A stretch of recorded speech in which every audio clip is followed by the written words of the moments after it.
Hey there, Miguel Rodriguez here with All Things Film. Eulalio's not in town this week, so filling in is my brother. Hi, Frankie Rodriguez here.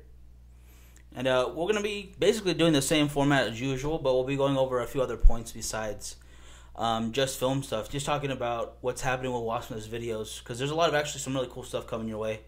And we just want to make sure we have you informed about it. Do you want to go first?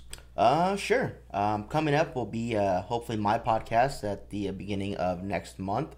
It's going to be called The Bakersfield Gentleman, and I hope you guys join us in reviewing some really good liquors and spirits, as well as some craft beers, some local beers from here in California, and some really fine cigars.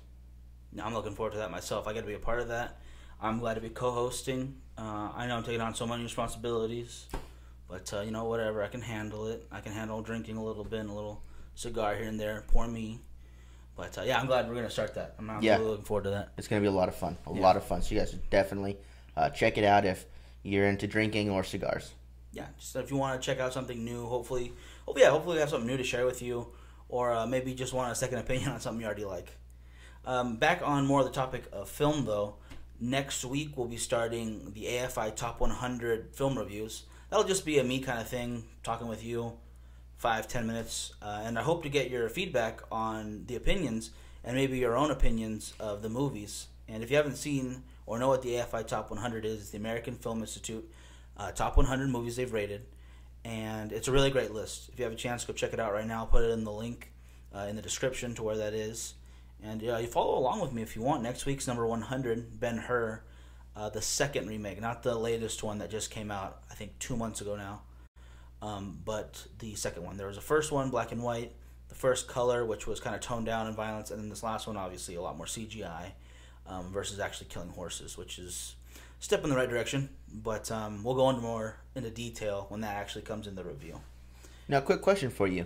The AFI Top 100, is that all just classical films, or what kind of criteria would get someone's movie on there? They have their own panel that meets every so many years. So it does change. It's not set in stone. They have films as recent as, I think, The Dark Knight's on there now. I'll make sure of that, and I'll put that in the comments. But there is, I know Toy Story's on there, which is a great film. Yeah, I love it. Pixar knows what they're doing. I heard a interview with one of the managers at Pixar, one of the creative managers on... What was the podcast? Making Movies is Hard. You should go listen to them too if you're into movie making itself. Where they talked about how movies, they'll actually make the same movie in so many different ways to get it just right. Because when you're working with a digital medium and you don't have to worry about the performance of actors as far as movement or blocking, they have a lot more freedom to do that kind of stuff. And then redo the dialogue later, which I guess is a little less strenuous on the actors. Right. Well, then let me ask you a follow-up question, Mike. How do you feel about the classical movies or older films being remastered in 4K? Oh, yeah, we're talking about that, huh? I really am looking forward to it, especially because I read an article not too long ago about Night of the Living Dead being remastered in 4K, and it's going to be shown in L.A. Tickets are on sale now. Great I'll put the movie. link for that. Yeah, I love Great that movie. It's one of the reasons I got into filmmaking. I'm going to go watch that myself. So if you go out there, let me know. If you love that movie, let us know. They're doing so many different ones, digitally remastering. They're cleaning up the old film reels and giving them the best polish they can, which is really cool. It keeps the art alive, and it shows that even though it was on older technology, it can still be brought and shown in the best quality we have now. It's kind of like a respect thing, saying, hey, you know what, it's so good. Let's refresh it and let's bring it out there to a new audience that maybe hadn't seen it. Oh, yeah, sure. And there's a new kind of renaissance for film, not just digital, which a lot of things are shot digitally now, like this itself. But for film to come back in the medium, you have The Hateful Eight was shot in that Super 70 millimeter. A lot of American Horror Story is shot in 35 or Super 16. There's so many to go into, and a lot of people are just forgetting how to do that. Mm-hmm. And you have directors like Tarantino or Christopher Nolan or the cinematographer, I forget his name off the top of my head, honestly, for American Horror Story, that don't want to lose it because it's such a different feel. And maybe you can't tell right away, but when you look at a film shot on film versus one that's all digital, there is a difference. There is a Right. difference, and some films require a different feel to them. Just like you couldn't do the same kind of shooting you would for a Scorsese film with Cameron's Titanic. It Right. just wouldn't make any sense. Right. But yeah, that's what we have going on. Other than the big thing right here, this is the first hard copy of The Midnight Woman, the film that we're doing, which evidently will be digital because we're poor. What do we have going on for that right now? A lot of stuff, actually, Mike. We just finished casting. Got all the major roles done. We're setting up our schedule now for film dates and finishing up all the looks for the locations and getting the technical crew together so we can make sure we have more people on more things to make it easier on us. Yeah, really, yeah. I mean, a lot of great films are shot with smaller crews, but a lot of great films are also shot with huge crews, 50, 100 people. There's a difference between smaller crews that can get it done as opposed to just me and you running it. So we definitely appreciate those people out there that are willing to give us a hand. It's greatly appreciated. Yeah, Jacob, if you're watching, he's our audio guy for this. He's giving me a big help. I'm really glad to have him on board. All the actors, I'm going to get into all of you guys individually. Just, it's coming. Big thank you for that. And I guess let's go into the topics for this week. Okay. We just watched Doctor Strange. Oh, man, what did you think?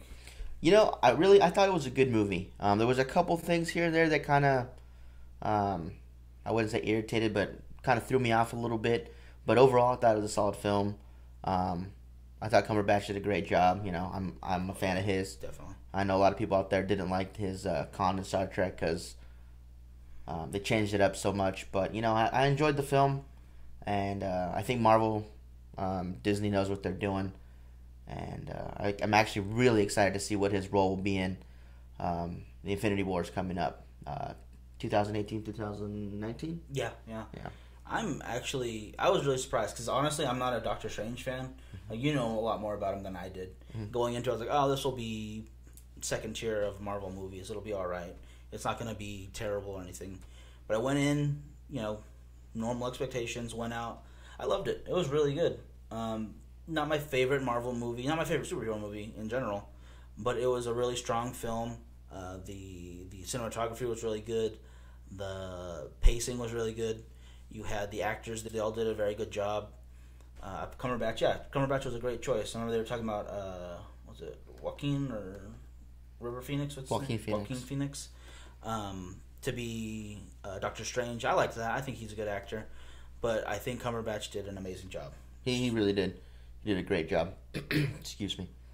I don't know. I mean, to nitpick, I guess, when I think of the Ancient One, I guess I think of an older Asian guy. And I wasn't the only one that was irritated by or put off by the fact that it wasn't. But, the character herself was actually really good, I liked the way they portrayed the Ancient One as the route that they took it. And I thought it was really good. I enjoyed the special effects, and Yeah, she did a good job. I think you're right, though. I think a lot of people wanted to see a different person in that role in general. But honestly, because I didn't read the comics or anything, it didn't bother me as much. I just thought, she's there. She's the Ancient One. Why not? Yeah. But yeah, comic book fans kind of expect a certain level of quality to all these things. And when you're expecting something one way and you throw a curveball like that at them, you're gonna ruffle some feathers. But at the same time, spoiler here, she dies in the movie, so I don't think that's gonna affect anything later on. And for the rest of the characters, do you think they were pretty close to what you would expect out of the comics? I really liked Mordo. For me, I know him as a bad guy for Doctor Strange, the one that is one of his main villains, and I like the way that they showed him, first as the one that brings him into the fold and starts him off in it, and then later on you see his transformation, the internal conflict that he has, and I really think it was a nice subplot showing his transformation from Sorcerer's Apprentice to Master to questioning, everything that he was taught by the Ancient One. Oh, yeah, she was lying to him. Yeah. So I really like seeing that develop, and really gave me a good backstory to a villain, as opposed to doing Iron Man 3 and giving us a Mandarin that I thought was looking good, and then pulling the rug out and saying, oh no, just kidding. Yeah, that's true. But you know what? Going on to that, showing the progression of the friend turned villain, wasn't that the exact same plot to Green Lantern with Sinestro? Like, guy who helped bring him in. They weren't friends in the beginning like they were in this one, but it goes from teacher, mentor, to accepting him, fighting with him, to he turns evil. It is, but I wouldn't want to compare it to Green Lantern because his whole outfit wasn't CGI'd, so I don't think that's fair. That's true. Yeah. But yeah, I mean, I'm sure you can name a dozen films or make your own top 10 list of films that do that. Yeah. But for me personally, I liked the way that they showed it. I thought it was a good way to do it, not just here's Mordo, he's your enemy, go at it kind of a thing. Yeah, a little depth to a villain, which we don't have a lot of right now. Right. I think it's just Loki. Yeah, well, Thanos is coming up too, so that'll be interesting because he's my favorite. No, he's definitely cool, but they haven't given him any like details to him other No, than not yet. But I think with the movies that are coming out, they'll keep adding, and then when the movie finally hits, you'll have just enough about him to know, and then they'll explain further once you get into it. I think Guardians of the Galaxy 2 might have more to do with explaining who he is. Yeah, I hope so. I think they took the biggest leap with him anyway, as far as just giving him lines even. I am looking forward to Guardians 2. The trailer didn't show pretty much anything other than they're going to be back together again. Kind of irritated that they used the same song, though. I wish they would have chosen a different song. The soundtrack was amazing to the first one, and when they introduced the first song that's supposed to be on Volume 2 at the end of the movie, I thought, oh, awesome, another great soundtrack going to come up. So we'll see how it goes when the movie comes out. But we're getting off topic. Let's keep on Doctor Strange. Oh, yeah. What did you think of Rachel McAdams? She didn't get a lot of screen time, but what she did, she handled very well. Like, to be a doctor in a scenario where there's a bunch of magic happening around you that you're not a part of, she seemed to be doing well. Like, she played the role really well. I don't know how many people can say that they would do a situation like that any differently. Right. Other than try to keep your composure and help keep your friend alive, help keep his friend alive, and then lose one of them. Right. It was a lot to take in for a normal person in the Marvel Cinematic Universe. And a lot of the other characters that they do that to usually have a bit more behind them to kind of hold themselves up. She was a doctor, yeah, she was smart, but it's not like she was Jane from Thor, who was studying all this entire time. Right, she wasn't studying any kind of mysticism, whereas Jane, being a normal human being thrown in that, was studying those time ripples or those rips in reality through both of her films. Or Pepper Potts, who was with Tony Stark from the beginning and knew most of his technology, or at least knew of it. Maybe not how it worked, but she could anticipate what was coming in her life. Right. I see the relationship more like that of Tony Stark and Pepper Potts, only because they did have a relationship before, and you could see that they've worked together before, kind of a thing. And I actually thought the chemistry on screen was pretty good. Oh, yeah. Her parts, she had a couple parts that, made me laugh, and I thought it was really good. And I thought she did a good job for the small role that she was given. Yeah. But still pretty important. Oh, yeah, very. And then, what did you think of Doctor Strange himself, though? Maybe not just so much Cumberbatch playing him, but was that, like, pretty good to the comics? I thought it was really good. I thought it was a good take. I mean, it's hard to make mysticism and spells show, without using a lot of CGI and stuff. So I really thought what they did was really good. And but it was strong. It was really strong. I think it was. Definitely. I was glad to see the other stone. That was good to see. Oh, yeah. Time stone. Yeah. That was nice to see. I mean, everybody was anticipating it being there. And I think it would have been a bigger shock if it wasn't, but, it was there. Yeah. So that was good to see. I'm glad that they're all coming together. Just one more missing, right? Yeah, just one more. I think it's a soul. If they've named them all, I don't know if they actually have, but from anticipation or from not anticipation, like speculation from fans and people making fan theories, I think the soul is the only one left. Right. I would definitely recommend this if someone wanted to go watch this. I would go watch it again right now. It was really good. It was really entertaining. They built up a lot with the post-credit scenes, which I don't want to go into. You should go watch them.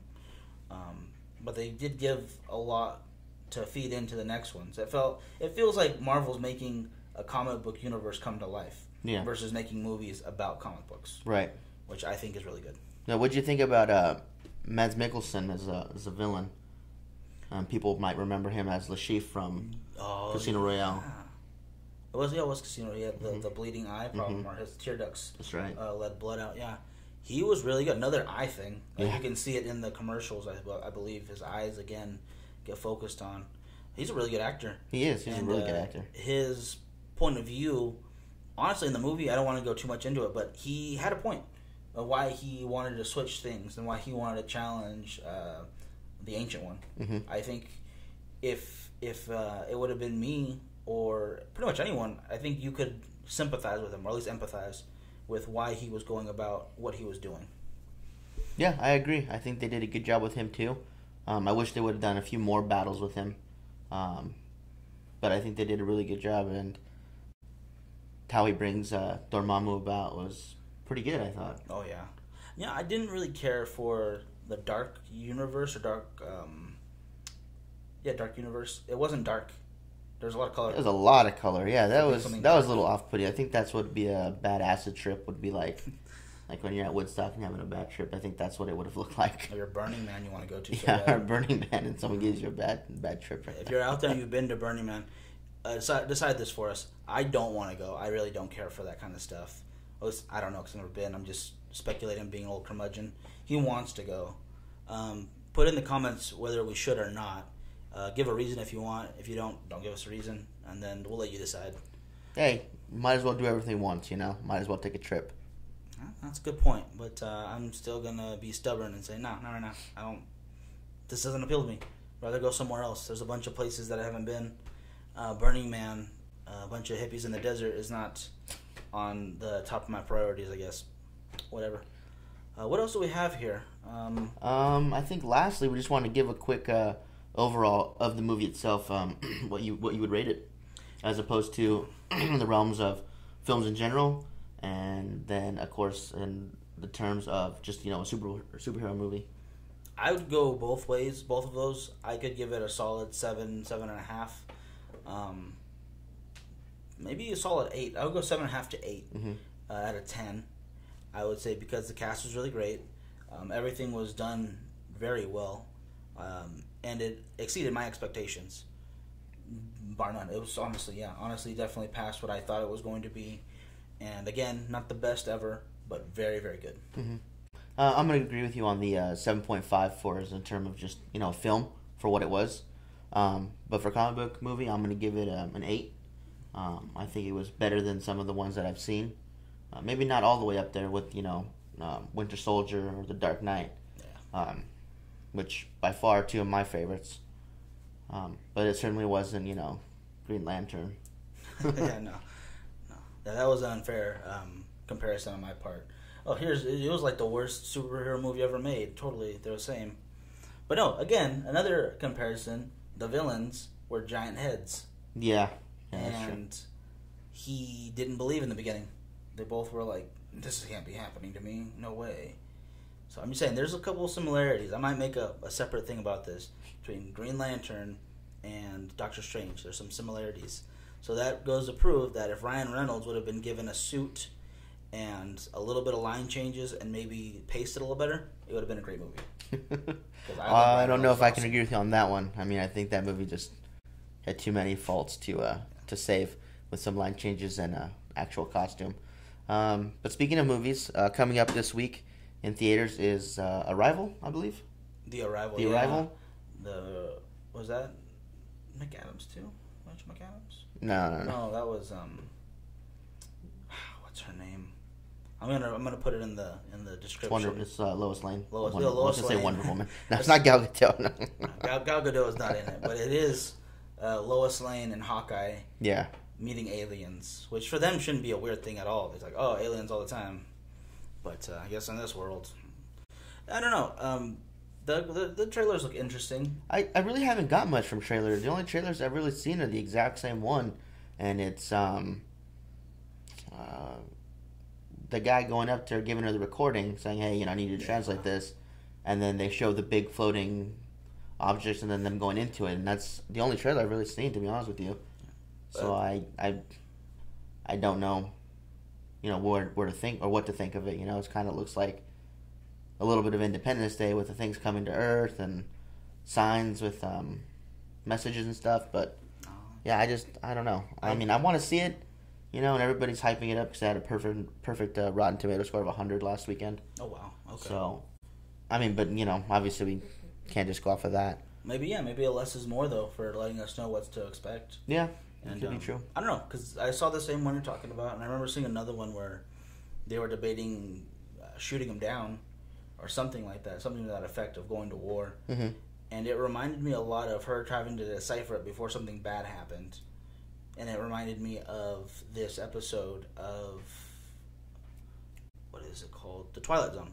Oh, right. The Twilight Zone, there's an episode called How to Serve Man.